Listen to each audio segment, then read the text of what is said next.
Hello, it is 9 p.m. At this time to English New Edition. For tonight headlines, we have Prime Minister receives the Vice President of the World Bank.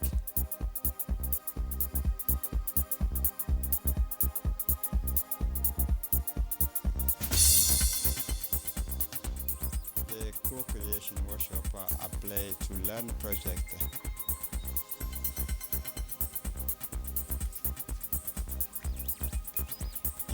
For the international scene, 8 days in Lebanon in Peja explosion. Welcome to our newsroom. Prime Minister His Excellency Abdul Qadir Kamil Mohammed held talks at the Parliamentary with the World Bank delegation led by Mr. Ousmane Dione, Vice President of the Middle East and North Africa regions, who was in Djibouti for 72 hours working visit. This working visit focused on the development of regional infrastructure with a view to consolidating the decentralizations of government actions in coordination with the World Bank on the development of a territorial dynamic. It was a question of pulling joint efforts to formalize a regional development plan with greater synergies and to obtain substantial funding in the framework of coordination with technical and financial partners in order to contribute in particular to a better formulations of the National Development Plan. The Prime Minister emphasized the vital need to enhance the value chain of natural resources and called on the World Bank to provide technical assistance to promote an environment conducive to the development of the private sectors and the digital technology. Abdul Qadir Kamil also stressed the need to formalize a proposal for regional integration opportunities, in particular to extend the capacity of Djibouti-Ethiopia Economic Corridor. The World Bank Vice President for the Middle East and North Africa regions meanwhile spoke of the need for support in the energy and telecom sectors, enabling increased investment in the energy matrix to serve economic and social development based on tariff reforms that reduce energy costs. This underscores the importance of these three key points, formalizing priority and translating them into an action plan, the implementations of a better ministerial coordination and consistency of actions, identifying the financial resources needed for the additional support. This working meeting with the World Bank representative underlined the importance of the government of capitalizing on the pooling of resources to conduct a strategic analysis in synergy with the actions of development partners. The reception was also attended by the Minister of Economy and Finance in charge of industrialization, Ilyas Musa Dawale, the State Secretary in charge of investment, Safiya Mohamed Ali Gadire, the Secretary General of the Prime Minister Offices, Naguib Abdallah Kamil, and the Head of Cabinet, Ali Sila Abdallah, and the Legal Advisor, Ms. Kalsum Ali Ahmed.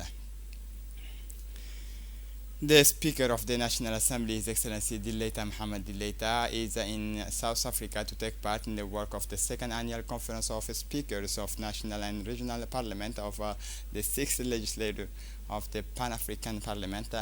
This conference is being held concurrently with the continuations of the work of the PAPS committee sessions, which are being held from September 13 to 2024 at the PAPS headquarters in Midrand, South Africa, the second of its kind in the current legislature. This conference under the theme Educating an Africa Fit for the 21st Century signals the end of the crisis and the relaunch of the PAPS activities. The official opening ceremony was held this morning under the chairmanship of the past President, Honorable Chief Fortune Karumbira, in the presence of numerous guests of honor, including the Honorable Kambo Dugishi Campbell, Vice President of the Republic of Zimbabwe, and the Speakers of the National Assembly of the South Africa, Mr. Wamkele Mene, Secretary General of the State Secretariat of the Secretariat of the African Continental Free Trade Area. In addition to President Dileita Mohamed Dileita, the Djiboutian delegation included the permanent members of the PAP, namely the Honorable Hallo Muhammad Ibrahim, Abdallah Barkata Ibrahim, Mahmoud Mustafa, Daher Hussein, Muhammad Ali, as well as the Secretary General of the Parliament, Ambassador Ismail Gulal Budin. The World Bank delegation visit Center Clay and meets young startups. This morning, a delegation from the World Bank paid an official visit to the Center Clay, a space dedicated to innovation and entrepreneurship, to meet and exchange with the young local entrepreneurs. The delegation, led by Mr. Osman Diane, Vice President of the MENA region, was welcomed by the key centers managers. The visit is part of the World Bank's ongoing effort to support economic development and digital inclusion in Djibouti. During this visit, the Vice President for the MENA region was able to discover innovative projects developed by local startups, particularly in the technology, renewable energy, and digital services sector. The young entrepreneurs had the opportunity to present their initiatives and discuss the challenges and opportunities they face. The center created to encourage entrepreneurship and support young talent plays a key role in boosting Djibouti's economy through coaching, mentoring, and financing programs for startups. The World Bank delegation praised the center's positive impact on the local entrepreneurial ecosystems and reaffirmed its commitment to continue supporting initiatives that foster innovation and youth empowerment. On the sidelines of the visit, discussions was focused on how the World Bank can strengthen its partnership with the Center Clay and other players in Djibouti's entrepreneurial sector and facilitate access to finance, promote technological innovation, and encourage job creation. As part of its mission to strengthen local capacity and explore development opportunities in the Republic of Djibouti, a World Bank delegation today visited the Center Clay. Following the visit, the Clay conference room hosted a roundtable discussions this morning with the members of the government and the World Bank delegation in attendance with the Minister of Economy, the Minister or Delegate in charge of Digital Economy, Mariam Hamadou Ali, as well as the government members, the World Bank representative, the general secretaries, and other officials. Discussions focused on the key issues of sustainable development, promoting employment for young people and women, and improving local resources management. Main point discussed: strengthening local skills. The Clay Center as the flagship institutions for the vocational training in Djibouti outlined ongoing initiatives to develop the technical skills of young people. The World Bank reiterated its commitment to supporting these efforts through training and coaching projects, financing opportunities. Participants explored opportunities for collaboration in financing educational infrastructure and development programs with an emphasis on public-private partnerships. Women's empowerment and social inclusion. The roundtable also highlighted the importance of including women and marginalized groups in development projects. The Vice President of the MENA region, Mr. Osman Dione, underlined this visit is an important step in our commitment to support Djibouti in its sustainable development objectives. We are convinced that centers like Clay play a crucial role in the country's economic transformation. For his part, the Minister of Economy and Finance said that we are honored by this visit, which recognizes the importance of our work in the field of vocational training. We hope that this dialogue with the World Bank will pave the way for fruitful collaborations. For her part, the Minister for Digital Economy, Mariam Hamadou Ali, said that the young entrepreneurs had opportunities to present their initiatives and discuss the challenges and opportunities they face. The Center Clay, created to encourage entrepreneurship and support young talent, plays a key role in boosting Djibouti's economy through coaching, mentoring, and financing programs for startups. For his part, the Minister of Finance said that the World Bank delegation praised the center's positive impact on the local entrepreneurial ecosystems and reaffirmed its commitment to continue supporting initiatives that foster innovation of youth empowerment. As part of his continental tour to promote his candidacy for the presidency of the African Union Commission, the Minister of Foreign Affairs and International Cooperation, Mahmoud Ali Yusuf, visited Juba, South Sudan on September 18, 2024. He met with the President Salva Kiir Mayardit earlier in the morning. Minister Yusuf held talks with his South Sudanese counterpart, Foreign Minister Ramdan Mohammed Abdel God. The meeting provided an opportunity to strengthen bilateral relations between Djibouti and South Sudan and to discuss regional and continental issues, in particular effort to promote peace and stability in the regions. During this meeting with the President Salva Kiir, Mahmoud Ali Yusuf conveyed a personal message from the President of the Republic, His Excellency Ismail Omar Guelleh. The meeting marked by warmth and cordiality, underlining the deep and enduring friendship between the two nations. The discussion focused on topics of common interest such as peace building, regional security, and sustainable development, key issues for both countries and for East Africa. This visit is part of the minister's ongoing effort to secure the support of many African states as possible for his candidacy for the presidency of the African Union Commission. The trip bears witness to the minister's commitment to strengthening regional cooperation and working for a united, prosperous, and more united Africa.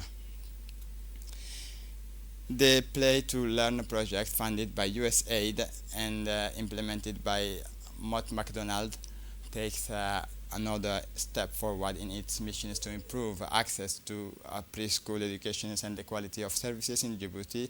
The third co-creation workshop is being held at the Sheraton Hotel, bringing together the project's key stakeholders in a collaborative approach focused on the quality and inclusiveness of preschool education for young children aged 3 to 6.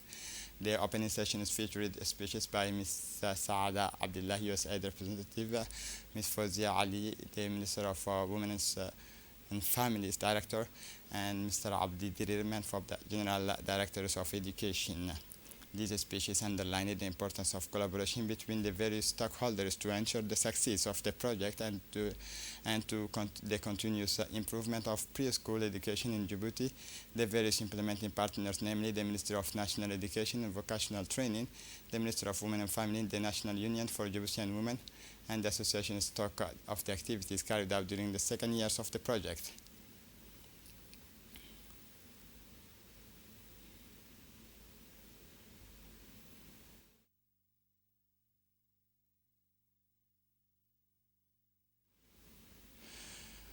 For her part, Saada Abdullahi, USAID representative, said that this innovation of the years enabled each stakeholders to take an introspective look and share best practices and areas for improvement. During the presentations, a video was shown highlighting one of the preschools supported by the Play to Learn project. Since its launch, the Play to Learn project has laid a solid foundation for modernizing preschool education in Djibouti.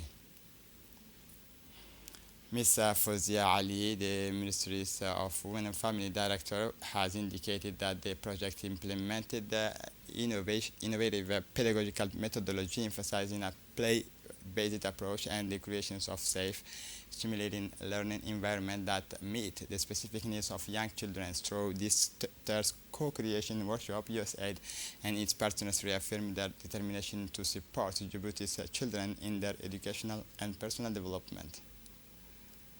For his part, Abdi Dirirman, Director General of Education, said that this phase provides an opportunity to collectively identify the challenges encountered as well as the outlook for the coming years. The occasion was punctuated by presentations from partners, enabling everyone to reflect on their own journeys and the result achieved. The project ensures that all children, including the most vulnerable, can benefit from inclusive and equitable education, enabling them to achieve their full potential. On Wednesday, September 18, 2024, the Ministry of Environment and Sustainable Development organized a national consultation workshop on transboundary conservation areas in IGAD member countries. This event is part of a regional effort to preserve biodiversity and manage ecosystems sustainably. The workshop was chaired by the Secretary General of the Ministry of Environment, Dina Abdallah Omar, and attended by the representative of the Cheetah Conservation Fund, the Director of the Environment, and representatives of the relevant institution. The main objective of the workshop was to strengthen cooperation between IGAD member countries in the management of protected areas located along shared borders. This cross-border area rich in biodiversity often face environmental challenges. During the consultation, several key points were addressed, including establishing common strategy for the sustainable development management across border protected area, understanding that illegal trafficking of wildlife and wildlife products is becoming one of the major conservation challenges in the region. For his part, the representative of the Cheetah Conservation Fund said improving collaboration between the environmental authorities and of the IGAD member countries, promoting innovative solutions for wildlife conservation in border areas. This workshop is an integral part of regional initiatives to promote cross-border conservation and improve resilience to climate change and environmental pressure. For his part, the Secretary General of the Ministry of Environment, Dina Abdullah Omar, said that it marks an important step in the implementation of the regional commitment to environmental protection in line with the Sustainable Development Goals. These workshops will serve as a basis for the development of regional strategies and action plans to strengthen transboundary conservation within IGAD member countries. The training session for executives of civil society organizations after 3 days of training on participatory market and management for development, community development, closed in the presence of the President of the Regional Council of Tajura, Umar Hussein Umar, Mohammed Hamad, President of the Obok Regional Council, and Ali Rufa Aden, Permanent Secretary of the NCLD, members of the IMF NCLD Project Management Team, executive from subsidiary civil society organization, territorial agents from the regions of Tajura, Obok, and Dekhil, bringing together key players from the civil society organization and local governance structures. This training is organized within the framework of the project supported by the associations International of Mer Francophone and financed by the European Union. Experts from the agents ADDS and in charge of the training, giving them proven experience in the community-driven development approach in Djibouti. For the international scene, Mali calms return to Bamako after GSM terrorist attack. Calm has returned to Bamako after a deadly GSM attack that targeted the gendarmerie school in Faladier and a Malian Air Force base near Modibo Keita Senu Airport. Al-Qaeda affiliated terrorists claimed responsibility for the attack in Bamako, broadcasting images showing thick smoke rising from the Modibo Keita Senu International Airport and the hangar housing the presidential plane. According to several sources, the attacker set fires to several military aircraft on Malian Air Force Base 101 located near the airport. General Umar Diarra assured that the situation was under control after intense fighting that lasted until Tuesday afternoon. In the evening, of the chief of staff admit loss of life and damages in their airport area. This attack is a reminder of the fragility of the security situation in Mali, where jihadist groups continue to carry out violent actions even in the capital. In Zimbabwe, plans to slaughter 200 elephants to combat famine. Zimbabwe plans to slaughter 200 elephants to feed the communities facing acute famine following the worst drought in 40 years. The announcement was made on Tuesday by the wildlife authorities. The drought caused the El Nino phenomenon has wiped out harvest in the southern Africa. 68 million people have been affected and are at risk of food shortage, according to the World Food Programme. 7.6 million people in Zimbabwe will face food insecurity between January and April next year. Tanasha Farawa, spokesperson for the Zimbabwe Parks and Wildlife Authority, said the elephant meat would be distributed to drought-affected communities. And to close up this edition, 8 days in deeper explosions, Hezbollah blames Israeli in the Middle East. Beeper exploded in Lebanon and parts of Syria, almost simultaneously attacked, killed at least 8 people on Tuesday, according to the government and Hezbollah officials. The latter pointed the fingers of Israel in what appears to be a highly sophisticated remote attacks. And this is it for the news. Thanks for watching us. Have a good evening.